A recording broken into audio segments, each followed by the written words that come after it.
Bismillahirrahmanirrahim. Alhamdulillahirabbil alamin. Allahumma salli wa sallim ala sayyidina Muhammadin al-Fatihi lima ughliq wal khatimi lima sabaq. Nasiril haqqi bil haqq wal hadi ila siratikal mustaqim wa ala alihi wa ashabihi haqqa qadrihi wa miqdarihi al-azim. Subhanaka la ilma lana illa ma 'allamtana innaka antal alimul hakim. Wala haula wala quwwata illa billahil aliyyil azim. Rabbi ishrah li sadri wa yassir li amri wahlul 'uqdatam min lisani yafqahu qawli, amma ba'd. Ma'asyiral hadirin jamaah yang dimuliakan oleh Allah Subhanahu wa taala. Kajian kitab Mukhtasar Al-Qutubi, yang kitab ini berisi tentang penjelasan keadaan kematian dan hari akhirat, lebih kepada rukun iman. Jadi kitab ini pada rukun iman yang kelima, al-iman bil yaumil akhir. Seharusnya ini kan di pengajian Arisalah sudah pertemuan 44, pertemuan 2 tahun lebih. Tapi kemudian kita pindahkan untuk lebih mengefektifkan pengajian kita. Sekarang pertemuan yang ke-45. Kalau dalam kitab Mukhtasar Al-Qutubi yang dibagikan mungkin hampir sama ya. Itu halaman 37. Halaman 37 baris kedua. Baris kedua. Saya akan bacakan bagi yang ingin menyimak tentang bahasa Arabnya, dipersilahkan. Saya akan menjelaskan sedikit juga tentang bahasanya, nanti kemudian baru isinya. Qala al-musannif rahimahullahu ta'ala, babu ma warada fi adabil qabri wa fi ikhtilafi adabil kafirina wal usati minal muwahhidina fihi. Bab dalam bahasa Arab itu, kata bab bisa banyak arti. Ada artinya pintu, ada artinya pembahasan. Tapi dalam kitab ini artinya pembahasan, bukan pintu, bab. Ma warada itu kalau diartikan adalah tentang, meskipun artinya sesuatu yang datang. Tapi kita mengartikannya secara struktur bahasa Indonesia artinya tentang. Pembahasan tentang apa? Fi azabil qabri, mengenai azab kubur. Kalau ada fi namanya harfu jar, maka depannya harus kasrah, adabi. Fi azabil qabri, enggak boleh fi azabil qabru, enggak boleh. Fi azabil qabri. Wa fi ikhtilafi, dan perbedaan. Adzabil kafirina, azab buat orang-orang kafir. Wal usati, usat itu jamak dari kata asi. Aso, yaksi, orangnya asi, jamaknya usat. Dari kata itu muncul kata maksiat. Orang-orang yang bermaksiat. Dari siapa? Minal muwahhidina fihi, dari orang-orang yang bertauhid. Artinya iman kepada Allah. Dia iman tapi dia maksiat. Nanti azab kuburnya beda dengan orang-orang kafir. Itu pembahasan yang akan kita bahas. Salah satu kelebihan dari kitab ini adalah dimulai selalu dengan wahyu, teks. Apakah itu Quran ataupun hadis.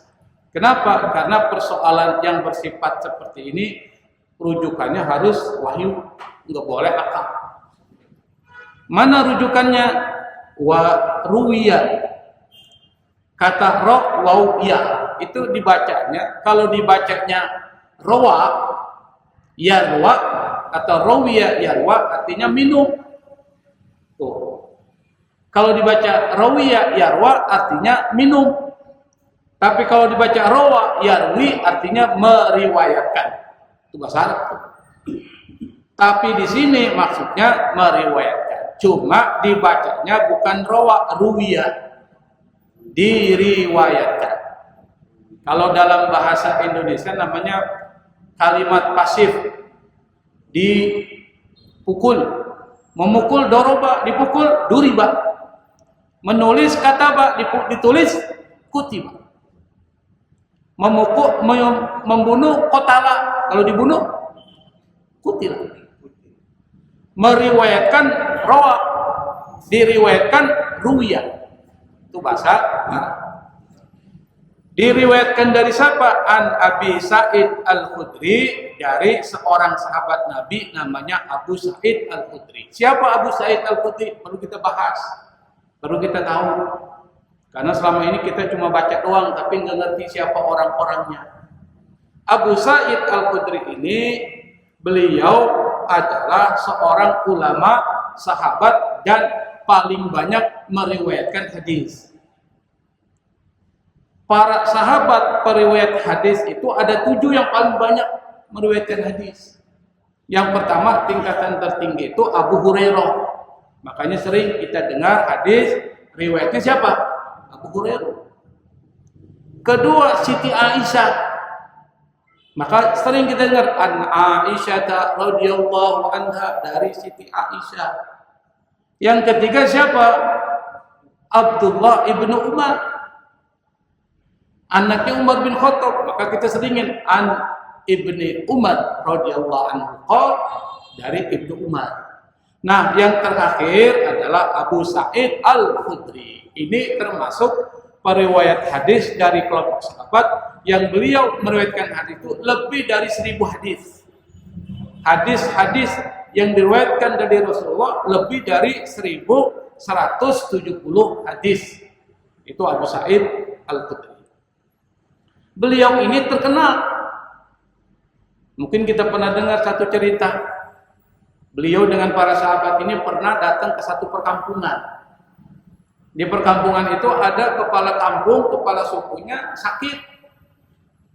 Sakitnya itu tersantuk binatang kalajengking atau serupa dengan itu. Bengkak. Lalu orang-orang kampung datang tuh kepada para sahabat, salah satunya Abu Sa'id Al-Khudri, minta pertolongan. Siapa di antara kalian yang bisa memberikan kesembuhan atau menjadi tabib menyembuhkan penyakit? Nah, di antara sahabat Nabi itu Abu Sa'id Al-Khudri mengatakan, saya. Lalu dia datang, kemudian kepada kepala suku tersebut yang kena sakit, lalu dibacakan surat Al-Fatihah kepada air putih. Dibacakan tuh, lalu kemudian diberikan kepada kepala suku itu, sembuh. Tapi kalau yang baca Anda, saya nggak yakin sembuh, Pak. Kalau yang baca kita nih Al-Fatihah, itu sembuh kita. Tapi karena ini sahabat Nabi yang memang luar biasa akhlaknya, maka Allah berikan bantuan melalui beliau untuk memberikan kesembuhan kepada kepala suku yang sebelum disembuhkan bikin perjanjian. Kalau saya bisa menyembuhkan dengan izin Allah, kira-kira apa yang perlu Anda bayar buat kami? Karena kami butuh makan. Kata para sahabat Nabi itu. Akhirnya setelah disembuhkan, kemudian baru diberikan sesuatu kepada Abu Sa'id Al-Khudri dan para sahabat-sahabat yang lain. Berarti mengambil upah dari menyembuhkan orang, membaca Quran boleh. Itu dasarnya. Nah, salah satu yang memberikan ruqyah itu namanya Abu Sa'id Al-Khudri. Dia punya karomah. Yang kedua, wa Abdullah bin Mas'ud. Yang kedua diriwayatkan dari Abdullah ibnu Mas'ud. Abdullah ibnu Mas'ud ini adalah salah seorang sahabat Nabi yang merupakan asisten pribadi Rasul. Dia bukan perawi terbanyak, tapi dia asisten. Jadi Rasulullah itu punya asisten. Kalau bahasa kita pembantu. Ada yang membantu urusan terkait dengan persoalan ibadah. Anas bin Malik. Ada yang membantu persoalan lainnya, Abdullah bin Mas'ud. Maka Abdullah bin Mas'ud ini termasuk orang yang dekat dengan Rasulullah SAW. Beliau ini termasuk sahabat Nabi yang jago tata penafsir Al-Quran atau Abdullah ibnu Mas'ud. Nah, hadis ini berasal dari dua sahabat ini, Abu Sa'id Al-Khudri, yang kedua Abdullah ibnu Mas'ud. Apa perkataannya? Annahuma, bahwa keduanya kana berkata, yaqulani berkata, fi qaulihi ta'ala, dalam firman Allah Subhanahu wa ta'ala, fa inna lahu ma'isyatan donka. Jadi ada satu ayat, yang ayat ini dalam surat At-Toha, dalam surat Toha. Dalam ayat ini ada satu kalimat, yang kalimat ini ucapannya adalah fa inna lahu ma'isyatan donka. Sungguh dia akan mendapatkan ma'isyah. Ma'isyah itu kehidupan. Donka itu sempit. Kata Abdullah bin Mas'ud dan Abu Sa'id Al-Khudri, yang dimaksud dengan kehidupan yang sempit itu adalah wahuwa adabul qabri, yaitu adab kubur. Jadi azab kubur dasarnya adalah ayat ini menurut Abdullah bin Mas'ud dan Abu Sa'id Al-Khudri. Karena ada orang yang tidak percaya dengan ayat kubur, nanti kita jelaskan siapa mereka. Wa an Ali bin Abi Thalib, dari Ali bin Abi Thalib, kalau dibaca wa an Aliyin ibni Abi Thalibin, kalau dibaca, karena an itu huruf jar sama dengan fi. Wa an Aliyin ibni Abi Thalib, dari Ali bin Abi Thalib radhiyallahu anhu, qala, dia berkata, kana nasu fi syakkin min adabil qabri. Kata Ali, banyak orang, anas, fi syakkin, ragu, syak. Ragu dengan apa? Min adabil qabri, ragu dengan azab kubur. Ada orang nggak percaya, ragu azab kubur ini ada nggak sih? Ragu. Kata Ali, hatta nazalat hadhihi surah, sampai turun surat ini. Apa surat yang turun? Alhaakumut takatsur hatta zurtumul maqabir kalla saufa ta'lamun summa kalla saufa ta'lamun. Sampai turun ayat ini, kata Ali bin Abi Thalib, maka orang percaya ada azab kubur. Gimana nih ceritanya? Kata Ali, ayat ini surat At-Takatsur itu berisi tentang azab kubur. Kita jelaskan di mana nih. Alhaakumut takatsur. At-Takatsur itu artinya bermegah-megahan, berlomba-lomba dalam memperbanyak sesuatu. Maka dikata At-Takatsur, kasir. Dari kata kasirun, banyak. At-Takatsur itu berlomba-lomba dalam mencari yang banyak. Itu ciri kita kan? Cari uang sebanyak-banyaknya, cari harta sebanyak-banyaknya, dan dibangga-banggakan. Hatta zurtumul maqabir, bermegah-megahan telah membuat kalian celaka. Hatta zurtumul maqabir, sampai kalian masuk ke dalam kubur. Nah, kalau masuk ke dalam kubur, apa yang terjadi? Summa kalla saufa ta'lamun. Sekali-kali tidak, kalian pasti akan mengetahui itu apa yang terjadi dalam kubur itu. Kira-kira kalau terjadi di dalam kubur, apa yang terjadi, Pak? Azab kubur atau nikmat kubur. Tapi ayat ini bicara dengan orang-orang yang tergelincirkan, berarti azab kubur. Kata Ali bin Abi Thalib, summa kalla saufa ta'lamun, kemudian kalian kelak pasti akan mengetahui. Jadi ada dua ta'lamun. Kalau dalam bahasa Arab, kalau itu diulang dua kali, berarti menandakan bahwa ada unsur menakutkan di dalam kalimat itu. Kalau diulang 3 kali itu menakutkan. Saya berikan contoh nih. Misalnya al-qari'ah, mal-qari'ah, wa ma adraka mal-qari'ah. Berapa kali itu? Ya, 3. Al-Qari'ah, mal Qari'ah, wa ma adraka mal Qari'ah. 3. Itu berarti ini bukan sesuatu yang sembarangan nih. Apa yang Al-Qari'ah? Hari kiamat. Sama ketika diulang 2 kali berarti memberikan satu pernyataan ini menakutkan. Bukan sesuatu yang biasa. Maka dijelaskan di sini nih.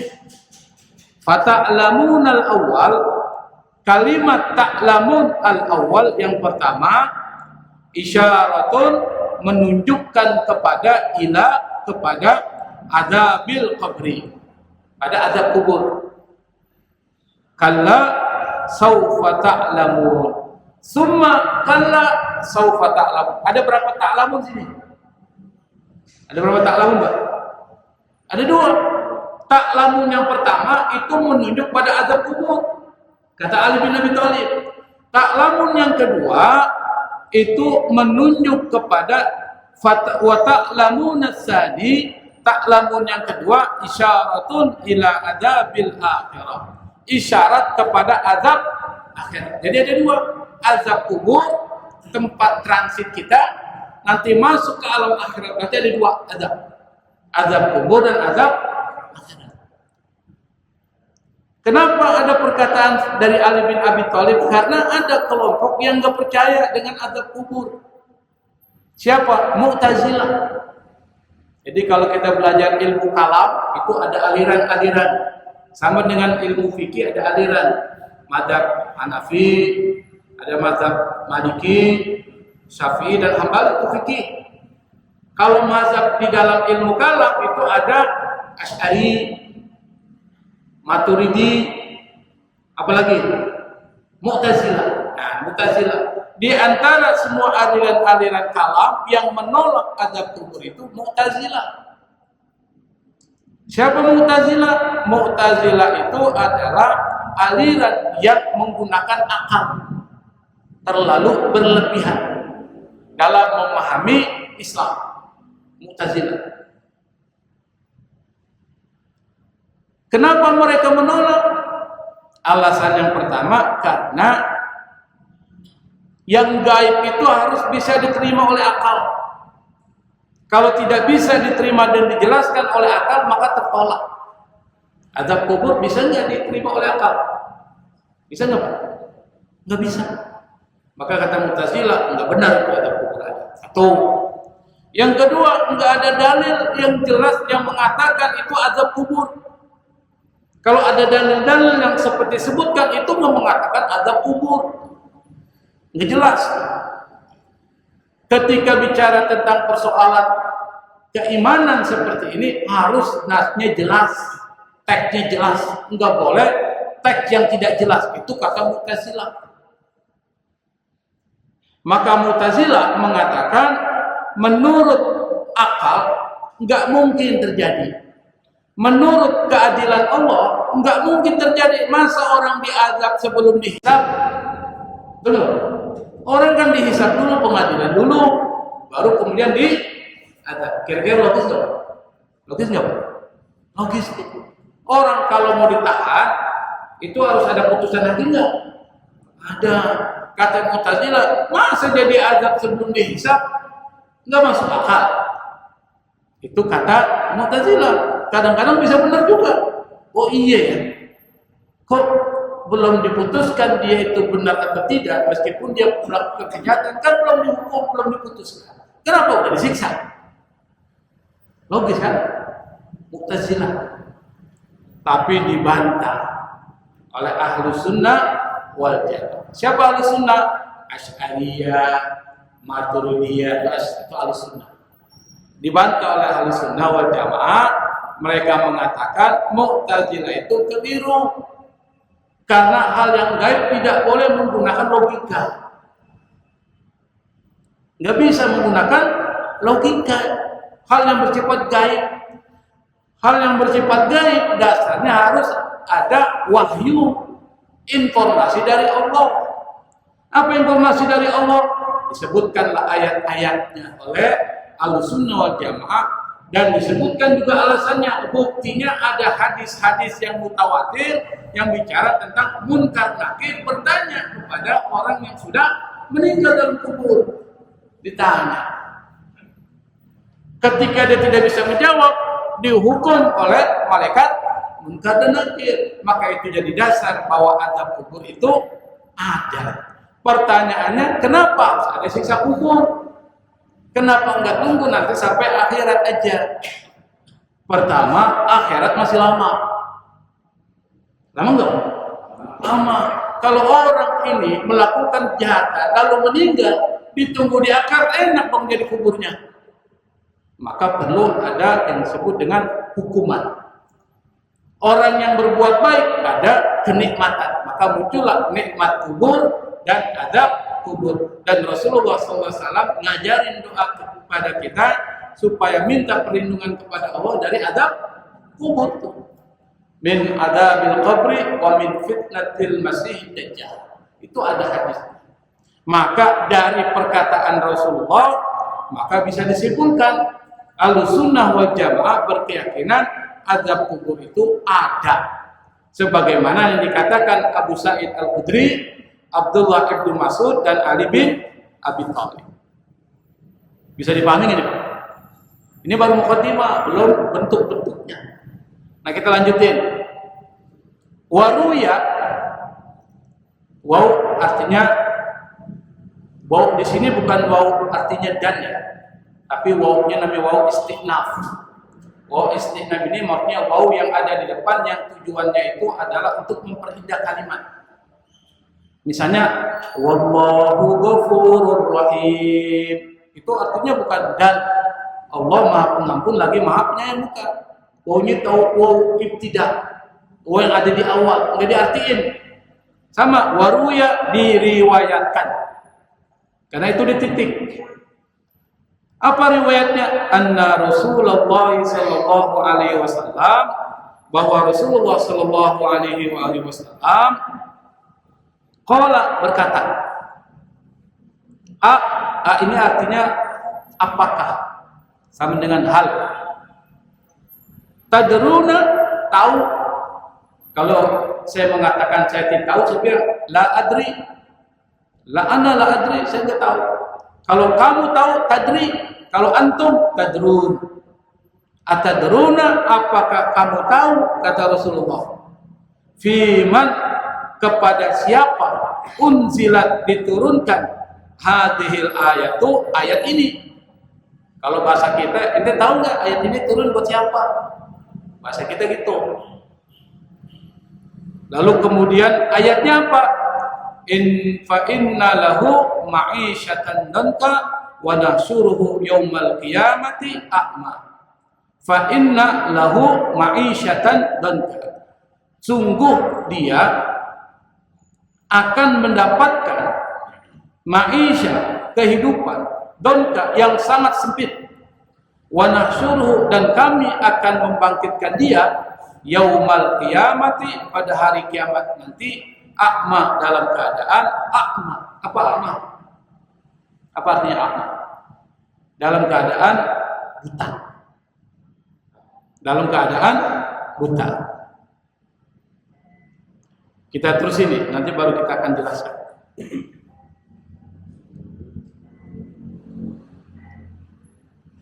Yang mana nih? Qalu, mereka berkata, para sahabat Nabi berkata, Allahu wa rasuluhu a'lam. Yang tahu hanya Allah Subhanahu wa taala dan Rasulnya. Ini adab para sahabat. Jadi adab para sahabat itu kalau ditanya oleh Rasulullah, dia enggak langsung menjawab. Itu para ulama. Enggak kayak kita, so tahu ditanya jawabnya ada. Itu jawaban. Namanya so tahu. Imam Malik, Bapak tahu Imam Malik? Pendiri mazhab Maliki. Dia ditanya 10 masalah. Dari 10 masalah, 3 dia bisa jawab, 7 dia bilang ana la adri. Saya enggak tahu yang 7. Yang dia bisa jawab 3. Kenapa? Karena dia enggak mau menjawab sesuatu yang dia tidak tahu. Malaikat tuh Wa 'allama Adam al-asma'a kullaha tsumma 'aradahum 'alal malaikah. Nabi Adam diajari nama-nama tuh sehingga kita bisa tahu ini namanya kayu, ini namanya gelas, namanya air. Itu kalau bukan Allah ngajarin kepada Nabi Adam kita nggak tahu, Pak. Wa 'allama Adam al-asma'a kullaha. Allah ajarkan kepada Nabi Adam semua nama. Kemudian dihadapkan kepada malaikat. Ente tahu nggak apa jawab malaikat? Subhanaka la ilma lana illa ma 'allamtana innaka antal alimul hakim. Maha suci Engkau ya Allah, kami nggak punya ilmu sama sekali. Malaikat nggak punya ilmu. Sama dengan para sahabat ketika ditanya oleh Rasulullah, tahu nggak? Allah wa rasuluhu a'lam. Yang tahu hanya Allah dan Rasul. Ini adab yang bisa kita contoh dari Rasulullah SAW. Qala, Rasulullah berkata, adzabul kafiri fil qabri. Yang dimaksud dengan ayat tadi itu yang dikutip juga oleh Abu Sa'id Al-Khudri dan Abdullah bin Mas'ud, yang dimaksud dengan ma'isyatan donka itu adalah azab buat orang-orang kafir di dalam kuburnya. Nanti dijelaskan kira-kira azabnya seperti apa. Nabi menjelaskan, walladzi nafsi biyadihi, demi diriku yang ada dalam kekuasaan Allah Subhanahu wa taala, innahu, bahwa Allah la yusallitu alaihi, akan menguasakan kepada dia apa? Tis'atan wa tis'una taninan, atau la yusallatu alaihi tis'atun wa tis'una taninan. Allah akan kuasakan kepada dia ada 99 tanin. Apa artinya tanin? Ular. Dalam bahasa Arab kata ular itu banyak kosakatanya. Ada yang pertama subban. Subbanun mubin. Itu ular besar. Ada hayatun tas'a. Ular kecil, seperti ketika penyihir Fir'aun dia melemparkan tali-talinya berubah jadi ular, tuh hayatun tas'a, ular kecil yang bergerak-gerak. Lalu kemudian Allah perintahkan Nabi Musa untuk melemparkan tongkatnya menjadi subban mubin. Kenapa Allah menggunakan hayatun tapi subban? Karena ularnya lebih besar daripada ular-ular yang dibuat oleh penyihir Fir'aun, subban. Yang ketiga, menggunakan kata tanin. Tanin ini adalah ular yang ada dalam mitos besar. Kalau kita gambarkan seperti ular naga. Karena di dalam penggambaran kata tanin dalam bahasa Arab itu dia punya sayap, ularnya punya sayap. Kalau ular punya sayap, itu apa namanya, Pak? Naga. Ular punya sayap itu tanin. Maka kita jarang pakai menggunakan istilah tanin, yang kita pakai hayatun atau subban. Nah, sekarang kita lihat ada berapa ular? Tis'ah wa tis'ud. Berapa itu? Tis'ah artinya 9. Tis'un 90, berarti 99 ular.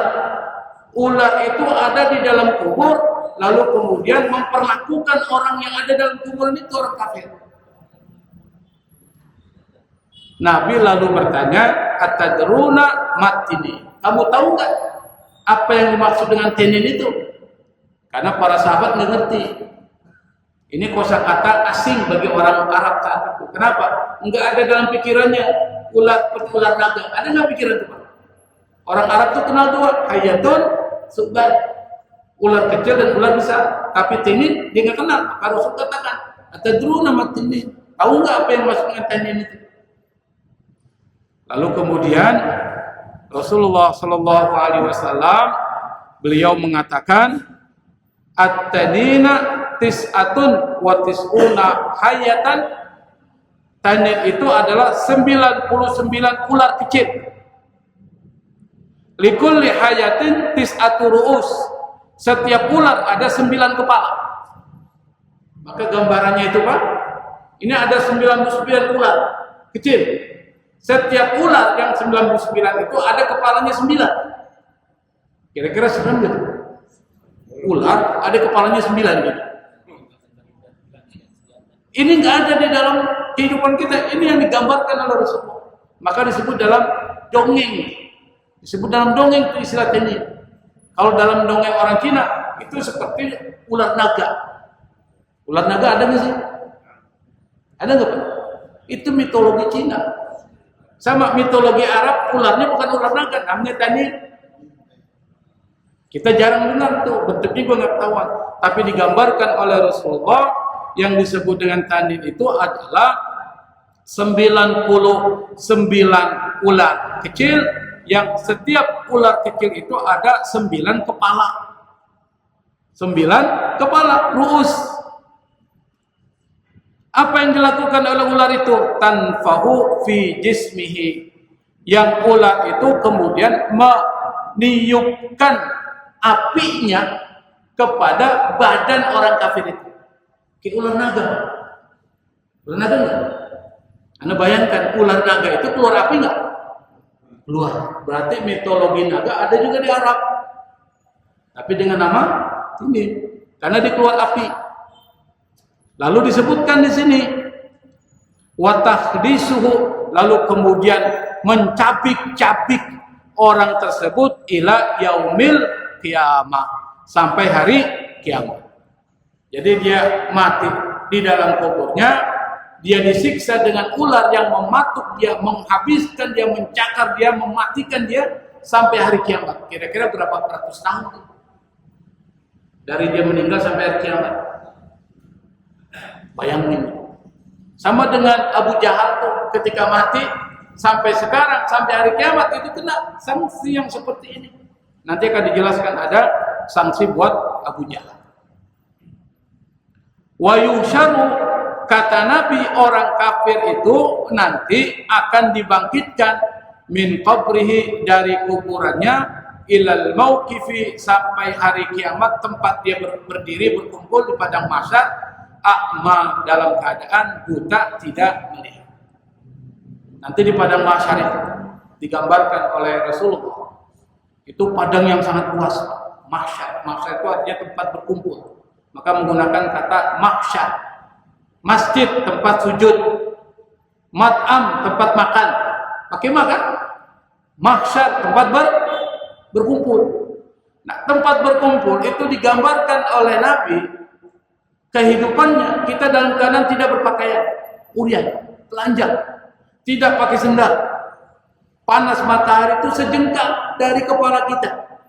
Lalu berkeringat, ada orang yang ditutupi keringatnya sampai dengkul, ada sampai pinggang, ada sampai leher, ada sampai tenggelam.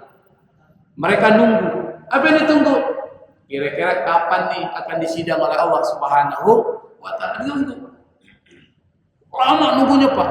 Sampai kemudian Rasulullah SAW, beliau menggunakan hak prerogatifnya.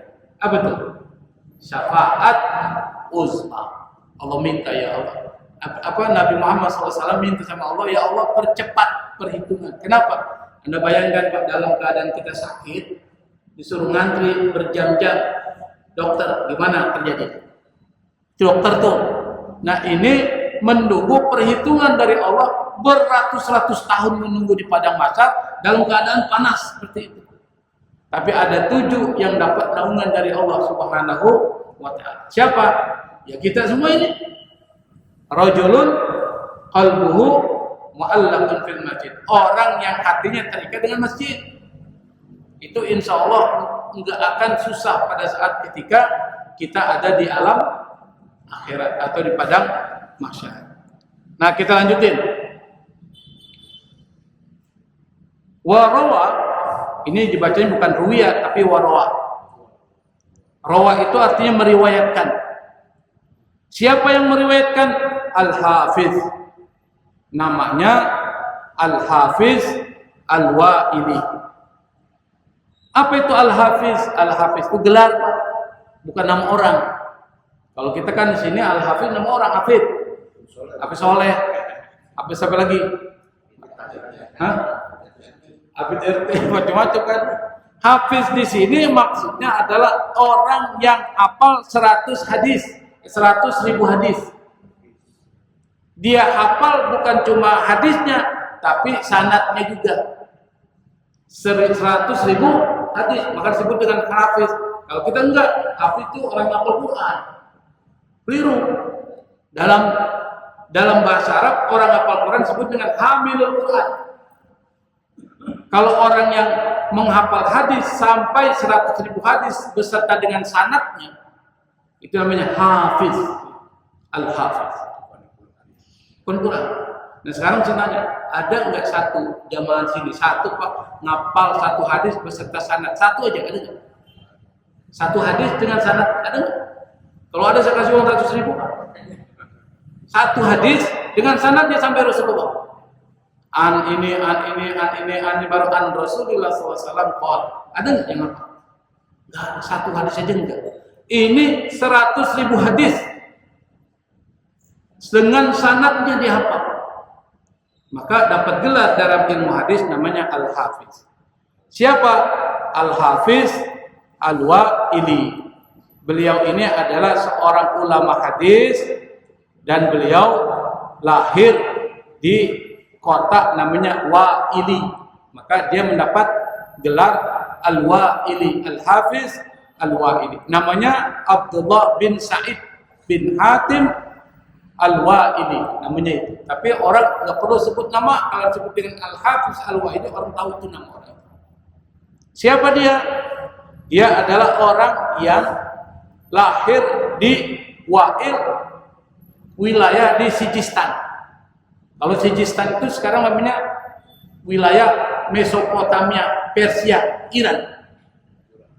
Jadi kalau ditanya siapa ulama-ulama besar penulis kitab-kitab hadis dan penulis kitab tafsir, itu dari Iran semua Pak. Dari Persia rata-rata. Contoh.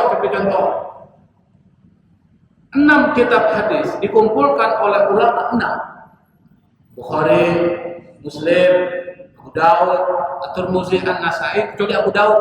Itu 5-nya itu dari Persia. 5-nya dari tanah Persia. Siapa lagi? Imam Abu Hanifah, Imam Ahmad bin Hanbal, kemudian ulama fikih kecuali Imam Syafi'i dia dari Palestina, itu dari Persia. Penulis tafsir Mafatul Ghaib Ar-Razi, kemudian At-Tabari, itu dari Persia semua. Makanya Nabi pernah ketika turun ayat wa in tatawallaw yastabdil qauman ghayrakum tsumma la yakunu amsalakum. Kata Nabi kepada para sahabat yang orang Arab, dia bilang ini. Ayat ini turun kepada orang-orang Arab. Dia bilang begini nih, kata Allah, kalau kalian berpaling, yastabdil, Allah akan gantikan satu kaum yang kaum itu tidak sama dengan kalian dan kaum itu lebih baik dari kalian. Lalu para sahabat tanya, ini ayat ini dalam surat Muhammad yang terakhir, ayat ke-38 dari surat Muhammad. Lalu kemudian Rasulullah ditanya oleh para sahabat, ya Rasul, siapa kaum yang kalau kami berpaling akan digantikan dengan kaum yang lebih baik daripada kami? Karena konteksnya Arab nih. Apa kata Rasulullah? Di sampingnya ada Salman Al-Farisi. Samping dia tuh Rasulullah ada Salman Al-Farisi. Lalu Rasulullah pegang pundaknya Salman, dia mengatakan min hadza wa qaumi, dari orang ini dan kaumnya. Salman Al-Farisi dari mana? Dari mana? Hah? Persia. Dulu belum ada istilah Iran ya. Iran itu kan tahun ketika Musaddiq jadi presiden atau ketika Reza Pahlavi itu jadi raja Iran, itu diganti jadi Iran. Dulu namanya Persia. Nah, kata Nabi, kalau seandainya ilmu agama ini berada di bintang yang sangat jauh, pasti akan dikuasai oleh orang-orang Persia. Tuh, bayangkan. Kenapa? Lana lahu rajulun min ahli Faris, kata Nabi. Pasti akan dikuasai orang Persia. Sekarang ternyata dalam sejarah Pak, para ulama-ulama besar itu rata-rata dari Persia. Tuh Bapak kumpulkan nanti itu para ulama-ulama besar penemu banyak ilmu itu dari Persia. Al-Khwarizmi, penemu apa itu? Algoritma. Dari mana? Persia. Siapa lagi? Rata-rata dari Persia. Jalaluddin Ar-Rumi, Persia. Al-Qusairi Persia, Sumai dari Persia. Dan ternyata ada penelitian tentang IQ. IQ yang pertama yang paling pintar orang Cina. Lalu yang ketiga, yang keempat, 3 dan 4 orang Persia. Pintar tuh. Makanya orang-orang Persia itu pintar-pintar. Buktinya pintar, Iran. Meskipun negara itu diisolasi, tapi otaknya cerdas-cerdas. Makanya jangan heran kemudian ketika Iran mampu menghadapi Amerika yang besar itu, otaknya itu cerdas. Ini gambaran bahwa kenapa mereka dimuliakan oleh Allah, karena ilmu pengetahuan dan kecintaannya kepada ilmu pengetahuan. Kita lanjutin ya, supaya sampai ada tanda bintang-bintang itu. Diriwayatkan oleh Hafiz Al-Wa'idi rahimahullah dari siapa? An Ibnu Umar radhiyallahu anhu, dari Ibnu Umar. Nah, tadi Ibnu Umar saya sebutin.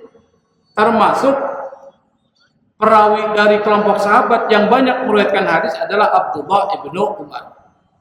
Apa kata Ibnu Umar? Qala, dia berkata, "Baina nahnu nasiru bi jabbanati Badrin." Ketika kami berjalan bijabbanati Badrin, jabbana itu artinya pemakaman. Jadi pemakaman ada 2 kosakata dalam bahasa Arab, namanya ada maqbarah,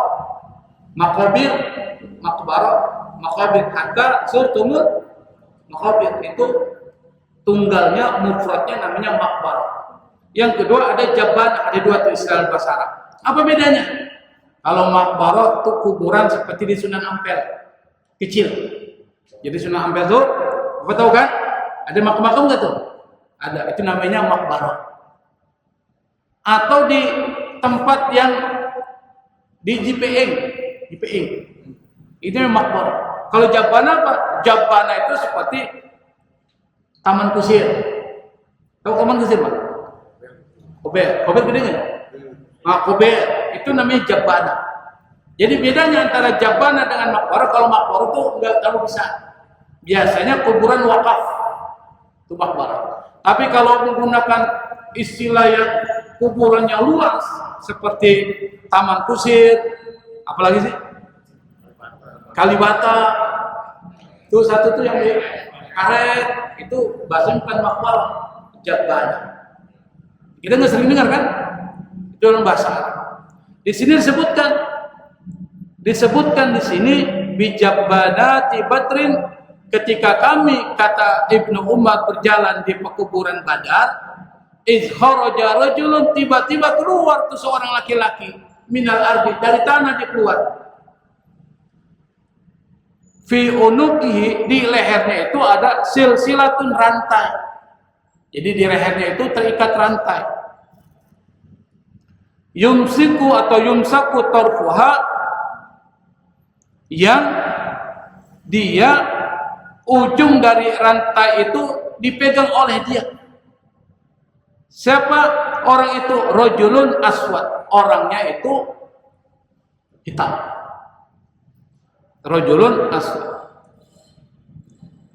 Lalu kemudian faqala, orang yang bangkit dari kuburnya, yang di lehernya itu ada silsilah, ada rantai, dia berkata kepada Ibnu Umar, "Ya Abdullah, wahai Abdullah, iskini, berikan aku minum." Dia bilang sama Abdullah Ibnu Umar. Faqala Ibnu Umar, berkata Ibnu Umar, "La adri, saya tidak tahu, a'arafa ismi, apakah dia mengenal namaku?" Karena Ibnu Umar itu namanya Abdullah Ibnu Umar. Orang itu manggil dia Abdullah. Saya nggak tahu apakah dia kenal saya. Itu kata Ibnu Umar. Au kama yaqulul insanu li akhihi, atau sebagaimana orang kalau manggil orang lain dengan menggunakan ya Abdullah.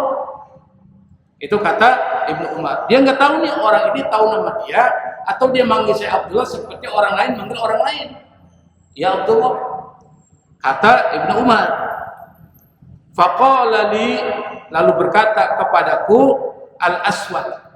Siapa Al-Aswad? Kalau Al-Aswad ini artinya orang hitam. Tapi yang dimaksud di sini adalah malaikat. malaikat azab. Malaikat azab itu serem.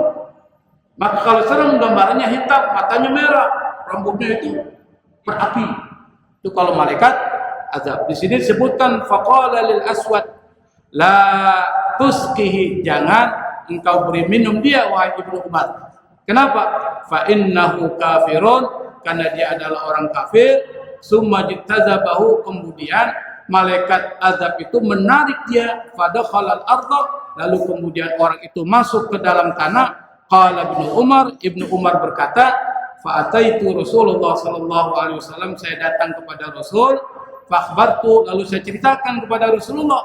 Fa qala, lalu kemudian dia berkata, au qad ra'aitahu dzaka adullahi Abu Jahlin ibnu Hisham. Rasulullah mengatakan yang kau lihat itu adalah Abu Jahal.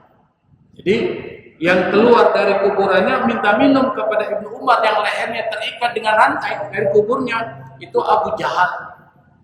Kata Rasulullah SAW, Abu Jahal bin Hisham, wa huwa adzabuhu ila yaumil qiyamah. Dan itu azabnya yang diberikan Allah di dalam kuburnya sampai hari kiamat, disiksa terus.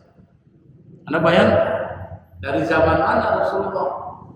Abu Jahal itu pada zaman Rasulullah mati memerangi Rasulullah, kafir.